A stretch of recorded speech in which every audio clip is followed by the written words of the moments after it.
James lived in a small room in Ojulegba, Lagos, where the noise of honking buses and shouting traders never stopped. He was a hard-working tailor, stitching clothes for customers who rarely paid on time. Every night, he counted his small earnings, dreaming of a better life, a big shop, a car, maybe a house in Lekki. But no matter how hard he worked, the dream slipped further away. One evening, under a flickering bulb, his friend Tony burst in, eyes wide. "James, I heard about a market where you can get anything, money, power, anything. It opens at midnight, but only those invited can find it." James laughed. "Tony, markets don't hide, and money doesn't fall from the sky." Tony leaned closer. "It's real. My cousin went last month and came back with cash. But he's been acting strange, not sleeping, saying he hears voices." James shook his head, but the idea stuck with him. That night, he lay awake, thinking of the life he could have. The next day, in the crowded Balagan market, a tall man in a black suit bumped into James. His smile showed unnaturally gleaming teeth. "You're James, the tailor, yes." James froze. "How do you know my name?" The man chuckled. "I know many things. If you want more, come to the old bridge by the lagoon at midnight. The market of shadows is waiting." He slipped a black card with a strange symbol into James's hand and vanished into the crowd. That night, James stood at the bridge, the lagoon's dark waters reflecting the moon. Part of him wanted to turn back, but greed pulled him forward. At midnight, a cold wind blew, and a misty path appeared, leading into the darkness. James stepped onto it. The path opened to a hidden place. Stalls lined a shadowy street, lit by lanterns with blue flames. The air smelled of incense and decay. Traders in hoods, their eyes glowing faintly, whispered promises of wealth and power. A woman at the first stall beckoned, her smile too wide. "What do you desire?" she asked, holding a glittering gold chain. "This can make you rich." James's heart raced. "What's the price?" Her smile sharpened. "Just a small piece of you, something you won't miss." Uneasy, James backed away. Deeper in, he passed stalls with glowing bottles, mirrors showing no reflection, and a humming knife.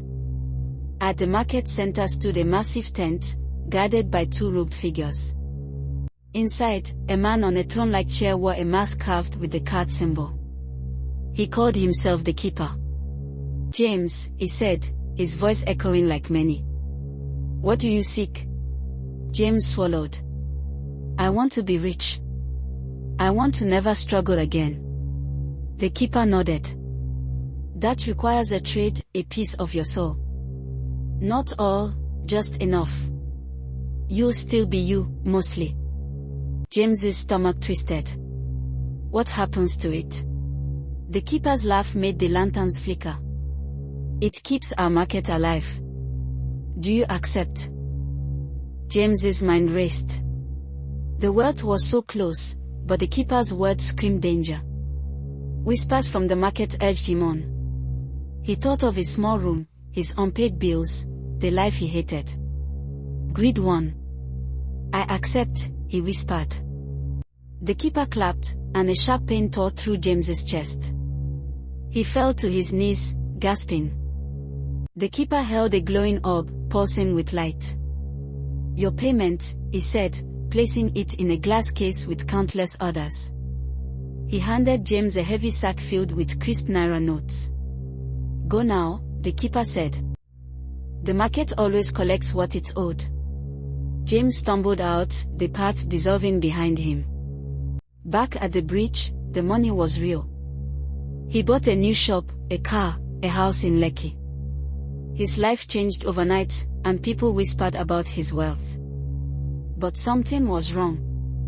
At night, voices called his name. Shadows moved in his house's corners. His mirror showed a stranger's face. He stopped sleeping, hands trembling as he counted his money, fear growing inside. One night, the black card reappeared on his table, though he'd burned it. Its symbol glowed, and a cold wind filled the room. A voice whispered, "The market is not done with you." Weeks later, the voices were unbearable. Customers said his hands shook too much to sew. Friends avoided him, saying his eyes looked empty. The money brought no joy. Shadows felt like hands reaching for him. One evening, locking his shop, James saw the man in the black suit under a streetlight. He smiled colder. "The market calls you back," he said. "You owe more." James's heart pounded. "I paid with my soul." The man's laugh was like breaking glass. A peace was just the start. The world spun, and James stood on the misty path again. The market was darker, stalls filled with writhing shapes.